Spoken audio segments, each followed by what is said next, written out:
one of the very few, I think, silver linings from the public health response to this last 3 years has been that people are more aware of the risk that they're putting others at when they walk out into the world while sick. Yep. And it got ridiculous for a while. Like there were moments I remember being in like a restaurant and having something stuck in my throat and being like, oh my God, must not cough because I will get the look of death from every other person in this restaurant, right? And so, like with everything, it can be taken too far. But should there be a stigma against you taking your productive cough out into the world and into other people's spaces? Yes. Yeah, there should. There should. And could people use shame to help create that stigma? Yeah. Now, will there be things that we might be interested in shaming people for, in having stigmas about now, that will change over time? Might it turn out that we weren't right about things? Of course. Yes. So the amazing Lionel Shriver wrote a piece this month in Unheard called Western Society is Built on Stigma. Here's just one little excerpt. My point being that stigma isn't always bad. It can attach to particular conduct for good reason. Collective disapproval is a powerful tool for encouraging behavior that's in the collective interest. More recent campaigns to remove the stigma clinging to overtly destructive conduct are therefore questionable. That includes the crusade to embrace fat pride, which wages a two-pronged war on conventional assumptions about both aesthetics and health. So, spot on. She's so good. I haven't read many of her novels, but I've been reading a number of her essays lately, and she's just incredible. This is again Lionel Shriver, who, yes, changed her name apparently as a 15-year-old because even though she never thought she was a man, but was tired of being sort of associated with girly stuff. So she talks a lot in this essay about fat shaming. It puts me in mind too of the thing now that people say kink shaming, right? And I was going to show, but maybe it's better that I don't. An online commentator who is fairly well known said this week. Well, so there's a move to normalize autogynephilia. Autogynephilia being broadly, I hope I get this exactly right, but basically the condition in which a man basically gets off sexually on the idea of being a woman, and he can enhance that sense by dressing up as a woman. And it has been proposed, I think it was Ray Blanchard who first introduced this term to all of us, and who proposed that this is actually one of the things. This is one of the things that is what modern trans is, right? Is that these are actually autogynephiles who don't actually think that they are women, but are they get off on it. They're getting off on it. They're enhancing their erotic lives by doing this. So this week it was revealed that Leah Thomas, the swimmer dude who beat all those women at swimming because when he'd been swimming as a man, he wasn't beating men, and so he started swimming as a woman because apparently you can do that now. It was revealed that he's been active in a bunch of autogynephilia forums online. And at one level, whatever, he was still cheating. I don't know why we care really, how he got there, but he shouldn't have been swimming against those women in a competition, and by doing so, he was cheating, and it made the entire competition not a competition. But we have this online commentator saying it's perfectly legitimate to debate the fairness of male-to-female trans folk competing on female sports teams. Shaming #autogynephilia, however, is unfair. AGP, autogynephilia, appears to be simply another atypical sexuality that people do not ask for and cannot change. Now, the same person, I should say, has made similar arguments about pedophilia. Yep. So obviously in this case, you can make analogous claims like, he just felt like raping people. Can't change it. Like, he's just kind of a rapey guy. And obviously we can't let him do it, but you don't want to shame him. You can't change it. It's just who he is. What exactly is a kink? When did kink get to become this thing that we're like, A protected category. A protected category. Yeah. A kink. Yeah. What the actual hell? What is going on here? And furthermore, why is it that kink is like elevated to this protected category? That's exactly right.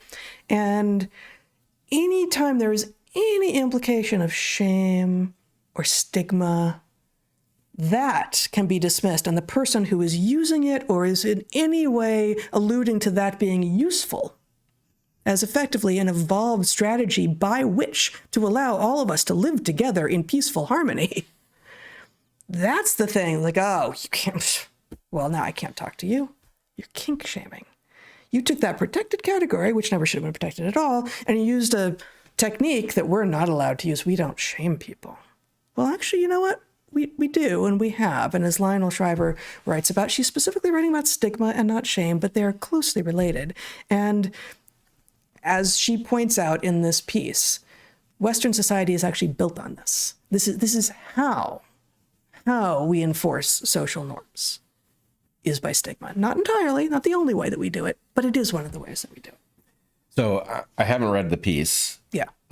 It is 100% obvious from an evolutionary perspective that shame and stigma are evolutionary adaptations. Right. There is something to be concerned about in the weaponization of these things. Of course. Right? I mean, we all remember, all of us who saw it, the Game of Thrones scene where, the horrible Queen Cersei? Yep. Has her walk of shame, and she's naked and she's being pelted and such, and she's done something horrifying. I don't remember what, but it still feels appalling, right? Yeah, I don't know what to do with that one because, of course, the character is so morally compromised to begin with. But nonetheless, look, we were all shamed. Those of us who did not want to get these so-called vaccines were all shamed. That was weaponization of an evolved trait against people who were actually just looking out for their own medical well-being. And anyway, obviously that's not legitimate. But the idea that shame itself is invalid is preposterous. Again, I didn't read this article, but my sense is, never mind Western civilization, right? Human society is founded on shame. And I saw the same tweet that you did from this very troubling person who would defend pedophilia and is now defending autogynephilia as immutable. The person didn't ask for it, so who are you to, blah, blah, blah. No. There's an assumption built into this, and yes, I'm sure there is a whole shoddy literature that will be used to pretend that this is actually the result, an empirical result. But the idea that your desires, your kinks, whatever, are not sensitive to whether or not they are viewed as shameful, whether people whose shame causes them, look, we've now had a secretary of nuclear waste management who was a pup handler, which is obviously a kink involving something very closely psychologically related to bestiality, right? I'm super comfortable shaming pup handling. Right. Pup handling. And the point is, pup handling is presumably the gateway to actually getting sexually involved with animals. So whatever. The point is, there are biological reasons that bestiality is viewed as shameful. Should we be playing with that boundary, right? No, we should not be playing with that boundary, right? Likewise, we can say exactly the same thing with respect to incest. Could you make an argument for tolerating incest in cases where you're not going to find any deleterious recessives that get doubled and cause birth defects. We shouldn't be playing with this boundary in the first place. The point is So the argument will come back like, well, but the boundary is inherently fuzzy because, incest is an easy one to describe the border being fuzzy. Like full sibs, no. Second cousins, right? So, where is the boundary? And that's going to differ by situation and culture and, opportunity. Honestly. But you and I used to teach all the time that where is the boundary is not a valid argument against a principle. Yes. Right? And yes, but you seem to be arguing about, should we be playing with the boundary, which suggests that you can see that you can find the boundary. No, my point is like everything else, how close to the cancer would you like to get during the surgery? I'd like to get far enough away from it that you didn't miss any. Right? Yeah. Take it all out. Where should we have the boundary in our, tolerance for incest? Really far away from incest. Yeah. Right? Really far away from any place that it has impacts. Yep. How free should we be to play with sexual violence, Not really free at all. I really just don't want to see it legitimized. Pedophilia, huh? How young is too young? Well, how about just stay the fuck away from people who are too young for you, and let's talk about what hard boundary we should leave in the law and what kinds of really serious penalties we should inflict on people who violate that age restriction. It's obvious. The point is, what is important is the functioning of civilization and the protection of people. And the way you do that is you figure out where the boundary is far enough away from the intolerable behavior that there's no danger of crossing into it. Yeah. Right? And so anyway, I'm not interested in hearing about the problem of shame. Yes, shame misapplied is bad, right? Yes, yelling, if it's too loud or in an inappropriate context, is bad. Yes, skipping a period too long between meals is bad. But the point is, none of these things are inherently bad, and people are just, it's sophistry all the way down. They are taking instances in which something is misapplied and using it to invalidate the whole category because there's something they want to do. And in this case, it's, something that gets them off, but it's not. Civilization is not theirs to screw up. Yeah. No, and to the degree that a lot of these arguments, like, autogynephilia appears to be simply another atypical sexuality that people do not ask for and cannot change. That sounds like a kind of libertarian argument. And there were people, and there will be people who show up and say, well, who could it harm? A, not our responsibility to figure that out. But B, the number of inroads being made to protected women's spaces with the argument that some tiny minority of, in this case, people engaging in sexual kink, that it's their rights. It's the tiny number of people over here with sexual kinks who, oh, by the way, all happen to be men, get to override the rights of, half the human population. Yeah, no. Nope. I think we're done. Like, this has got to stop. It's got to stop, and somehow we need the proper tools to talk about what's really going on, because undoubtedly there's a parameter in here that should be called reinforcement. Right? Where it may be that I bet it isn't even any genetic predisposition at all. My guess would be it is the accident of early experience that causes somebody to have some sexual focus that's off. Totally. Right? Yes. And the question is, does it get reinforced enough that it becomes a fetish? And I think the technical definition is that it's somehow required to get off. Right? That's what a fetish is. Yeah. Okay. But the idea is, how does something end up in that category? Through some process of reinforcement, where some initial interest that wasn't okay has been fed upon, probably by people making money off of, let's see what weird kinks, haven't been met by some supply, so we can make money by feeding them, right? So you find some really fringe stuff, and you feed it, and you make money, and then the point is, okay. You might even create it. Right, but then okay, you've now reinforced A, the idea that it's normal. Yes. You've reinforced B, the person's sexual focus on this thing. And the point is, and then some pseudo researcher is going to say, oh, well, it's just, they didn't ask for it. Yeah. So given that online forums and social media and advertising separately are doing all of this positive reinforcement of ridiculous behavior, the idea that the rest of us aren't allowed to employ some negative reinforcement? No, not only are we allowed to, it's our obligation. It is our obligation. You've got online and social media communities who are riling themselves up into a state of kinkery, and advertisers of various sorts who are helping if they happen to create the products that are related to that kinkery.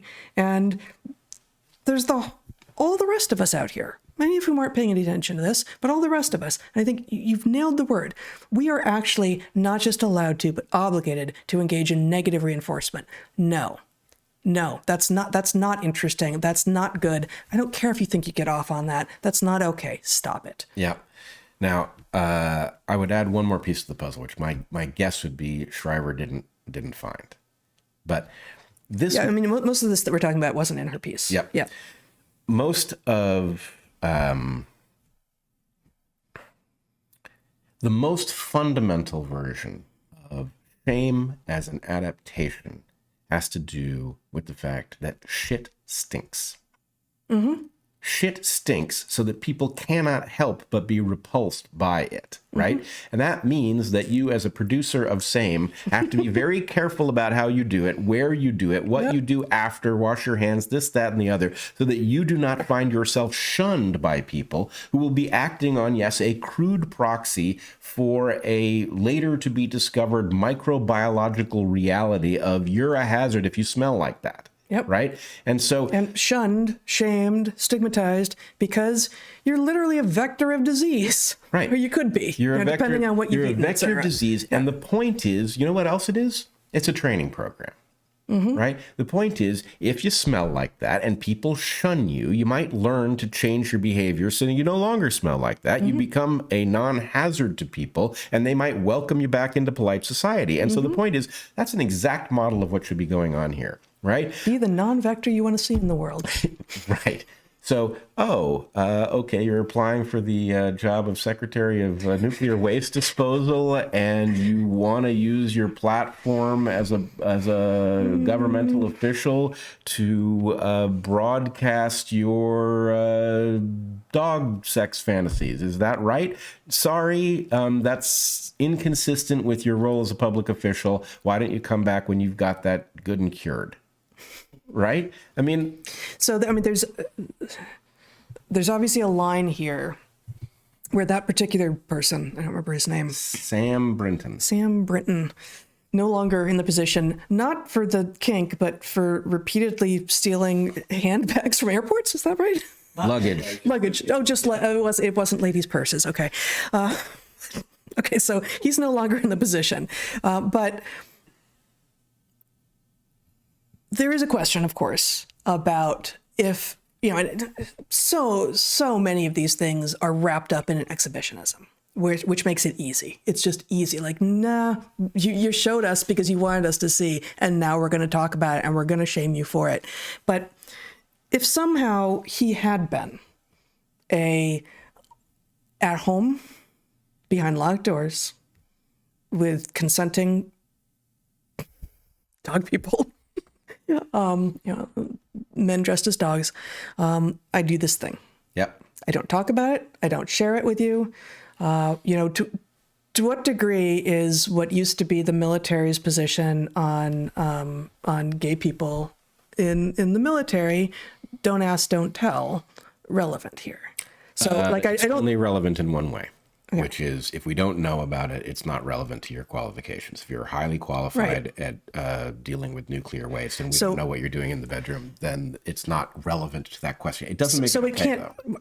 I agree, but the way that you framed what I was responding to was, you said, like, you get that thing cured and then come back. It's like, well, you put that in front of us, like you just put that on full display, and for some reason at the moment, half the country is like, yay, go for it. And that's part of the problem. But if it had never been on display, and he was actually competent at the, disposing of nuclear waste safely at the federal level job that he was actually hired to do, and also had this kink that he actually kept private, he's not actually obliged to cure that thing.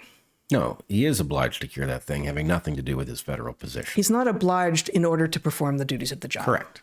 Correct. But, this is ultimately the conversation that we have to have. Yeah. Is how much is the argument that, well, whatever goes on between my ears is my business and no one else's? Yeah. How true is that? How true is it that whatever two consenting adults do in the bedroom is their business?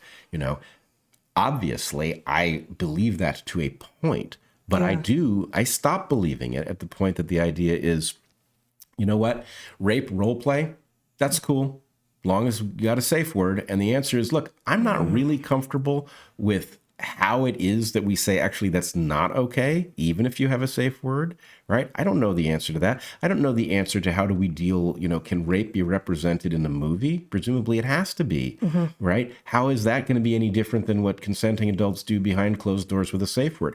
I don't know the answer to that question. But the question I think I do know the answer to is this actually a healthy process where we play with sexual violence such that it becomes normal, right? That's not okay. Yes, and both, assuming a heterosexual role play there, both people are worse off. Are going to be and less fulfilled sexually. Less fulfilled sexually, presumably, but even if they're not, the point is the normalization of that behavior, right? Turning rape into a fun game, right, means that some people are going to get raped who wouldn't have otherwise because somebody turned it into a fun game, and then somebody who wasn't capable of managing the border between game and reality got a hold of that thing. And so the point is, you're actually talking about rape victims. Right? You may not be talking about it in the bedroom in question, but you are talking about it somewhere. And the question is, well, look, we do let people drive and people are going to die on the highway. So there's some level of tolerance for harm that comes from things that are productive. But, in the case of something like the normalization of rape as a kink, right? Where's the upside? Yeah, no, and that's, that's why I bring it up here, because, no one is yet saying rape is kink. Oh, boy. I don't think that's true at all. That's not true. Okay, then I brought it up thinking that it was new, whatever it was 15 minutes ago or so. But, if phytogonophilia and pedophilia and violence, sexual violence, are all things that are somehow now a protected category, and to speak ill of them is shaming and bad, that's backwards land. Like we landed in a space where, the conversations that you're trying to get us to have in this conversation are challenging, and I think almost no one will show up at exactly the same place in that. You and I don't show up at exactly the same place, but and we can try to figure out where we do, but the place where we started, that's not nuanced, right? Like that's easy. Like the like what, how okay is, like, how free is your head actually? Yep. And how free can your head be? And how free should it be if we are simultaneously trying to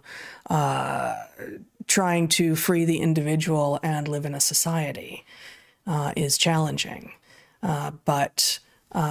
Exalting kinks to protected classes isn't. That's actually easy. Well, it is. We shouldn't do that. It is the hallmark of us moving in the wrong direction. So again, I freely acknowledge that I don't know how in a free society you draw the proper line, but I would also point out that in some ways, shame is the answer here, right? Yeah. How free should you be to use the toilet and not wash your hands? Well, at the moment, what we've got, as far as I understand it, is a rule that if you're employed in a food selling establishment, there are legal requirements. And if you're not, you are apparently free to do as you like. Right. I don't really think you should be free to do as you like. And frankly, there is a informal mechanism whereby all of us are disgusted by the person who walks out of the stall and bypasses the sinks and then touches the doorknob, right? And the point is, that's not a law, but it does mean, hey, that thing that you just did is not okay. And shame is the way to do it without having, that's the extra legal way to do it, right? Like that's what we have. That's the tools that we have without having to take everything into the law, which no one wants. It's not good for everything to be at the level of the law. Agreed. And so, this needs some kind of we're going to be here again on various different topics. But the point is, we are rediscovering an ancient mechanism. Yeah. Right? The fact that ancient mechanism gives us all kinds of evidence of how it works, right? The stinkiness of shit, that's a built-in feature designed to keep you safe from a microbe that nobody knew was a microbe at the point that that evolved, right? There was no language. Well, it can't be bad if you don't know the mechanism of action. Hey, you sound like Claire Lehman. And, most of the Yahoo scientists who were talking about what you could and could not know during this pandemic. Yep. Right? Totally. But yes, the idea that we have an informal, How dare you? Sorry. Well, you were doing an impression at the time. I didn't know I have no idea she said anything like that, but. We won't go into it. But anyway, I do think we have landed on something vitally important. I must say, everything that we have experienced during the pandemic has spooked me more and more about governmental power. Yes. Right? It is not, I have not lost any sight of the fact that there are certain processes that just absolutely have to be government regulated or we're in huge trouble. But I fear the power to regulate now because I've seen what happens with it. Right. But the idea that we have a whole bunch of tools below the level of legal regulation, that, it's not just some giant gap. Whatever is not legally forbidden is totally cool. Right. The point is that space is where we actually have to get along with each other. Right. And it isn't about the law. And if you push these boundaries, you will force it to be. So don't. Yeah.